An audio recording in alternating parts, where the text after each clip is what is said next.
Somalia's Al-Shabaab militant attacked a military base on the outskirts of Masagawa, a town located in the central part of the country, killing at least 17 people, according to residents.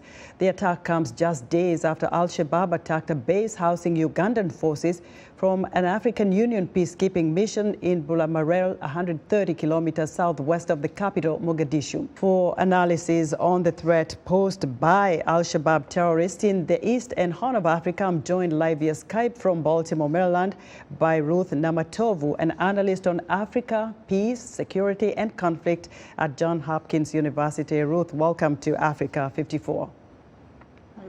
I'm welcome. Nice to have you. So, Ruth, the peacekeepers from the East African forces have been in Somalia for years now, and the question on many people's minds is, why haven't they been able to defeat the Al-Shabaab terrorists? What I have to tell you is that first, the war in Somalia is asymmetric. It's not a conventional warfare, so these forces are fighting an enemy that they can't see. So if you're fighting somebody that you can't see, it's very difficult to defeat this person. Al-Shabaab uses the asymmetrical warfare, whereby they have to use explosives to do maximum damage to whatever target that they attack.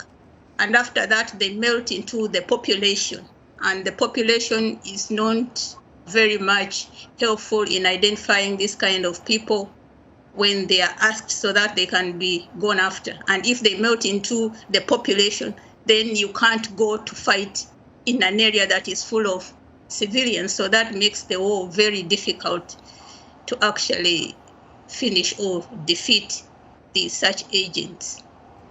So the peacekeeping mission in Somalia, formerly known as AMISOM, is now ATMIS, but they are preparing to leave Somalia by the end of 2024. What challenges would this pose for Somalia's government? First of all, the exit of the African Union forces is conditions-based, meaning they can only leave when the conditions on the ground actually permit them to leave. The situation is Al-Shabaab is still very active, and it will need another whole lot of assessments before actually these troops are supposed to leave. So far, they are doing their security transition, handing over military bases to the Somali forces. Some of them are being held by the Somali forces, which is very good.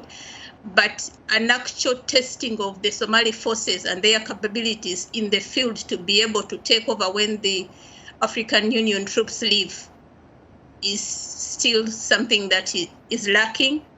So the actual departure will depend on that, if the forces can secure the forces. If they can't, then the troops will have to have their mandate extended to be able to at least defeat, they cannot defeat Al-Shabaab now, but they can degrade Al-Shabaab to the levels that are acceptable to enable the government run properly. You know, given your expertise as a security analyst for Africa, what do you think it will take to defeat Al-Shabaab? I don't think that Al-Shabaab can now be defeated via just a military option. It's high time now the government of Somalia and its partners began to think of reconciliation. The only challenge to this is that while the government of Somalia is willing to reconcile or negotiate with Al-Shabaab, Al-Shabaab is not ready to do so.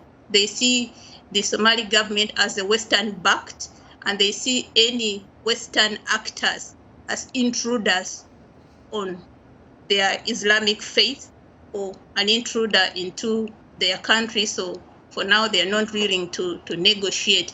But I think the most important way forward now is to find ways of doing the back channel negotiation with Al-Shabaab. There are people who can reach out to these people and begin negotiating for peace, find out what they want, reconcile some of the communities within where Al-Shabaab actually works, or these people who work with Al-Shabaab. I think that is the immediate way forward. But the military option is not going to end the insurgents in Somalia right now. Ruth, many thanks for your insight into Somalia's Al-Shabaab terrorist group. Ruth Namatovu is an analyst on Africa, peace, security, and conflict at Johns Hopkins University.